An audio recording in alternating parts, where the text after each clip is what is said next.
We're back with another discussion video on the subject local and regional governance. We're now on topic 3, which is about the evolving concepts of decentralization and local governance. Let's stay the course and let's begin. Before we proceed, I will leave you with the words of wisdom of Valerie Jarrett.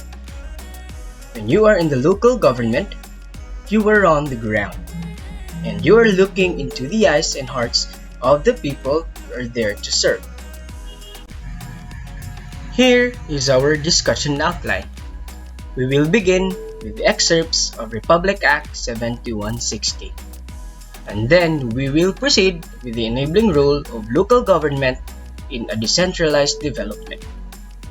We will proceed with promoting local autonomy. And then we'll have Decentralization as development study, issues and concerns in decentralization, and lastly, Deconcentration, Devolution, and Debureaucratization. The excerpts from Republic Act 7160. So first, we have Section 2, which is about the declaration of policy. It is hereby declared the policy of the state that the territorial and political subdivisions of the state shall enjoy genuine and meaningful local autonomy to enable them to attain their fullest development as self-reliant communities and make them more effective partners in the attainment of national goals. Next is Section 3, which is on the operation principle of decentralization.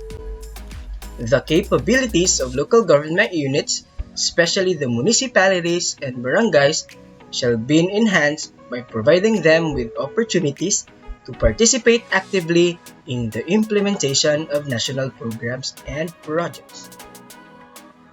And then we have Section 16, which is on the general welfare.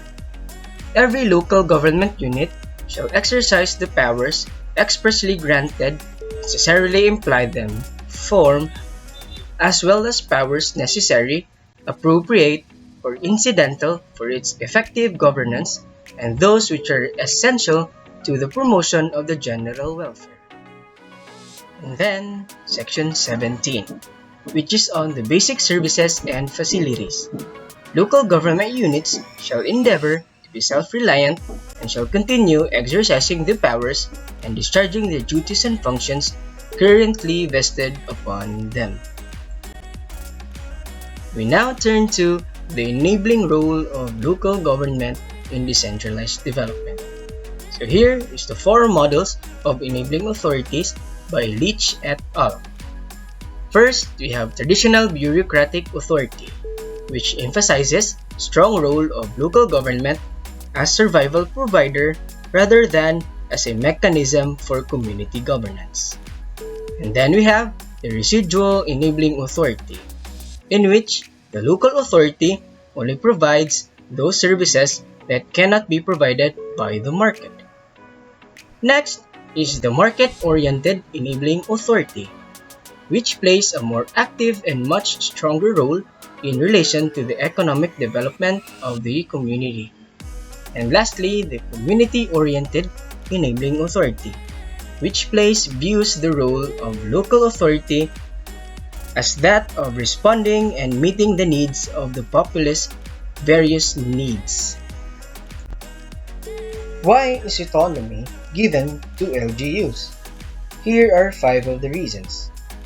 First is the importance of local solution to local problems, and then the need for orderly management of local affairs, the desirability of self-reliance, the need for fullest development of local government units, and the innate desire for self-government. We now turn to decentralization as development strategy. There are several reasons why decentralization is adopted due to the following. First is that it enables maximum participation of people and more responsive to their needs. And then local governments are trained and encouraged to be self-reliant. It also hastens the decision-making process. and decongests the central government of certain functions. Here are some of the issues and concerns in decentralization. It increases the power of local bosses and warlords. The absorptive capacities of LGUs are also challenged whether or not they can take additional functions. There is also an unequal distribution of financial resources such as the ERA. There is also a lack of guidelines from national government in operationalizing devolution. There is also the continuing need to define and clarify intergovernmental relations. And lastly, the general lack of information about the code among various stakeholders. Let us compare and contrast these three key terms. When we say deconcentration, there is a transfer of power, authority, and responsibility, but still within the central or national government itself.